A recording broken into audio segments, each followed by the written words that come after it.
dari review-review skincare akhirnya bisa sampai masalah seperti ini nih, melibatkan artis.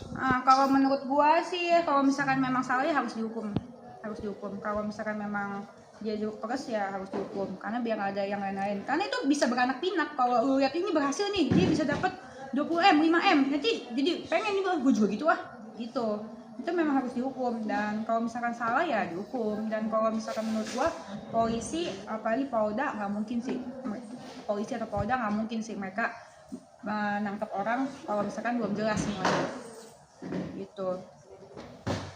Kalau prihatin ya prihatin, cuman ya mau gimana, kalau emang salah masa dibenerin ya kan. Kalau salah didukung nanti pada ikut-ikutan gitu. Tapi kan awalnya kan dari review seperti ini nih akhirnya berimbas ke dugaan pemerasan. Terus ini melihatnya jadi kacau gini nggak sih?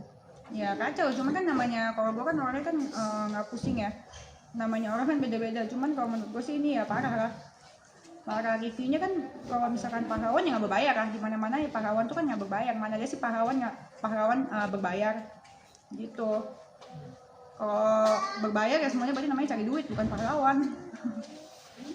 Tapi tetap kasihan ya, maksudnya dia kan dulu berteman ya sama NM ya. Kenal aja sih. Oh, kenal aja. Oke, lalu tapi sekarang dia masuk gitu. Agak ada rasa kasihan atau gimana gitu? Oh pasti kasihan lah. Kak Niki menurut gue, di mata gue tetap bagaimanapun Kak Niki itu adalah ibu yang hebat, single mom yang hebat. Apapun itu ya single mom yang hebat. Cuman ya kalau salah ya masih harus kita benarkan.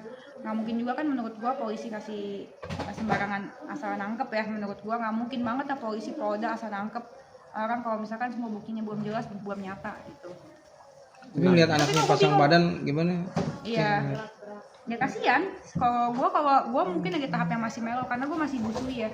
Jadi kalau misalnya lihat single mom kayak Ricis, kayak Nick Mac pasti kasihan gitu. Apalagi kan kemarin juga baru ya memperjuangkan hak anak juga kan. Iya, baru baikan ya. Baru baikan juga gitu. Iya, kasihan pasti, jadi anaknya sedih banget gitu. Anaknya malah banyak yang masih kecil-kecil kan, umur berapa ya? Ada cowok juga dua, gue liatnya kayak Jaden gitu kan. Jadi ya semoga masalahnya kan ini cepat selesai, dan semoga nggak diulangin lagi gitu kan, soalnya sering banget kan bolak-balik. Setiap tahun ada. Iya kan, setiap tahun. Ya semoga di kedepannya lebih mikir anak kali ya, jangan kayak kurang masuk gitu kayak Abu Demen kan. Sejauh yang Kak Denis kenal Niki itu sosoknya gimana sih mungkin? Ya baik sih, baik, cuma tiba-tiba nggak ada apa-apa bisa tiba-tiba dikatain aja sih. Oh gitu. Iya, pernah ada perseteruan juga? Iya sih? Pernah. Terkait apa mungkin waktu itu? Udah lupa. Banyak ya, ini banyak. Iya kayak gitu ya. Ya biasa. Menurut aku mah kalau kata-kataan di sosmed mah biasa lah. Tapi kalau ketemu baik, orangnya baik. Cuman kan tiap orang kan beda-beda ya, nggak tahu gimana sama tiap orang. Kalau lu sama gue baik kan belum tentu gue baik sama orang gitu kan. Beda-beda sama orang. Kalau pengalaman Denis sama NM, pengalaman baik, pengalaman buruknya? Kagak sebanyak itu ya pengalamannya ya.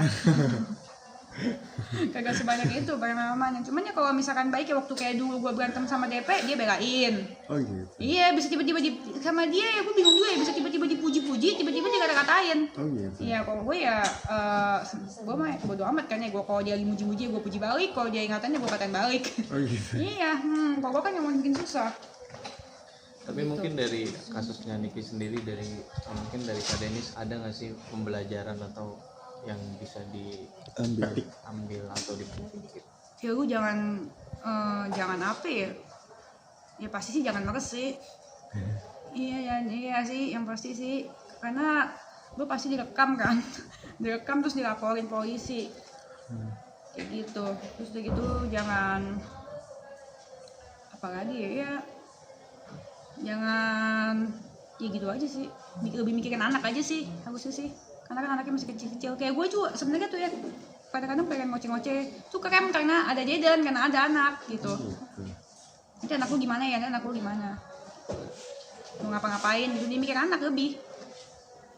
Sebagai sesama public figure gitu, rekan public figure yang notabene bukan dokter tapi nge-review skincare gitu. Ngelihat keberaniannya itu itu gimana sih komentar Kalau menurut Dennis? gua dia review skincare nggak cocok.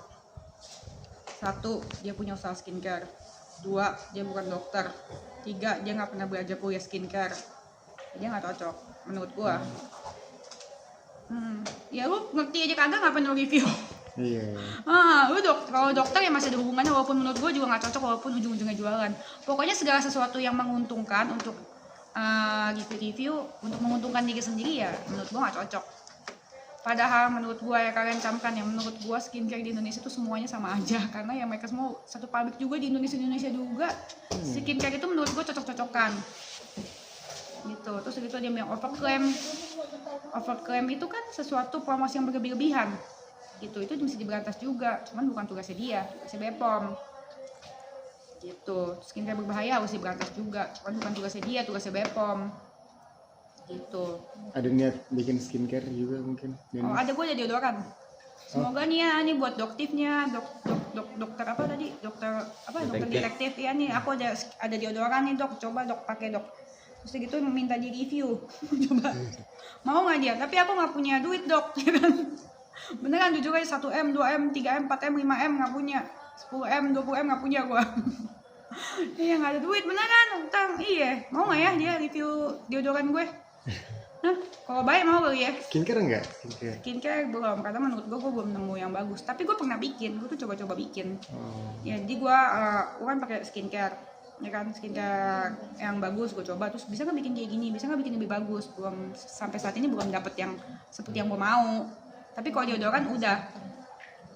Nah itulah maksudnya kalau Dennis bikin skincare gitu ada rasa takut gak sih, khawatir sama review kayak gini, review gitu loh? Sebenarnya sih menurut gue yang tukang review itu jangan menjatuhkan usaha orang sih, makanan, skincare, apapun itu, karena namanya buka usaha itu nggak ada yang mudah. Buka usaha itu nggak ada yang mudah, skincare kayak makanan kayak apa aja pasti susah, karena usaha itu kan susah kan. Nah di dalam usaha itu kan bukan hanya ada diri kita, tapi ada karyawan yang kita harus dihidupin, harus digaji. Itu kan kalau misalkan usaha dihancurin, mereka gajian dari mana, apa segala macem gitu. Beda kalau misalkan dia reviewnya itu jujur gitu, nggak dapat keuntungan apa-apa, pahlawannya gitu. Tapi zaman sekarang mana ada sih pahlawan nggak dibayar? Ya kan, zaman sekarang mana ada, semuanya butuh duit. Ngecek lab juga nggak pakai duit? Hah? Betul. Ngecek lab kan pakai duit kan? Ngecek lab aja butuh duit segala macem. Terus kalau misalkan mereka buat review ujung-ujungnya untuk jualan mah, itu bukan pahlawan, itu namanya dia pengen kaya. Pengen kaya sendiri. Iya, kayak dulu kan siapa ya, dokter Richard tuh kan juga review kan, dulu kan juga jualan juga. Sama menurutku dokter detektif juga. Tapi Dennis sebagai public